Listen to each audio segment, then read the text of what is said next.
জীবনে শিক্ষিত হওয়ার চেয়ে টাকাওয়ালা হওয়া অনেক জরুরি। এখন শিক্ষিত লোকগুলোই তো টাকাওয়ালা লোকের কাছে বিক্রি হয়ে যায়। মানুষকে ঠকানো তো খুব সহজ, কিন্তু ঠকে যাবে তা হজম করা অনেক কঠিন।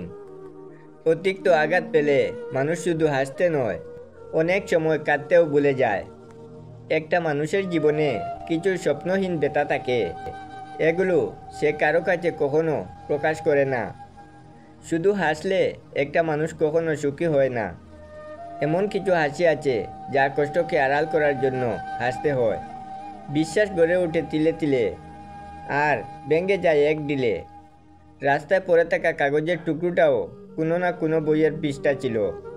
আজ প্রয়োজন শেষ, তাই তাকে রাস্তায় পড়ে থাকতে হয়। টাকা ছাড়া বন্ধু হয় না, আর চেহারা ছাড়া প্রেম হয় না। স্বার্থ ছাড়া কেউ খোঁজখবরও নেয় না।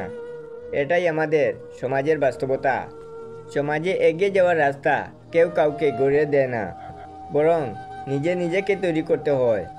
কারণ এই সমাজে কেউ কারো উপর একটুখানি সুযোগ ছেড়ে দেয় না। মানুষের অভাবে মানুষ নিঃসঙ্গ হয় না, মানুষ নিঃসঙ্গ হয় ভালো বন্ধু আর কাছের মানুষের অভাবে। পরের ক্ষতি করার নেশা একবার যদি কেউ পেয়ে বসে, নিজের অস্তিত্ব ধ্বংস না হওয়া পর্যন্ত তার হুঁশ থাকে না।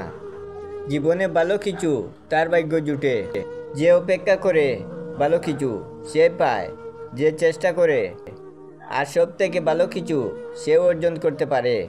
সবসময় যে সত্যর পক্ষে দাঁড়িয়ে থাকে। একদিন কাক কোকিলকে জিজ্ঞাসা করলো, তোমার রং কালো, আমার রং কালো, কিন্তু মানুষ তোমাকে এত ভালোবাসে কেন? তো এক কোকিল বলল, আমার কণ্ঠ ভালো, তাই মানুষ আমাকে ভালোবাসে। এখন কাক বলল, বুঝলাম, গায়ের রং যেমনই হোক না কেন, মুখের ভাষা ভালো তো সবাই তাকে ভালোবাসে। বিশ্বাসের আত্মবিশ্বাস এই দুটো জীবনে খুব প্রয়োজন। আত্মবিশ্বাস নিজের ভিতরে শক্তি যোগায়, আর বিশ্বাস অন্যকে বুঝতে শেখায়। ব্যবহার যদি ভালো হয় তাহলে মনই মন্দির, আহার যদি ভালো হয় তাহলে শরীর মন্দির, চিন্তা যদি ভালো হয় তাহলে মস্তিষ্কও মন্দির, আর এই তিনটা জিনিস যদি ভালো হয় তাহলে এ জীবন মন্দির।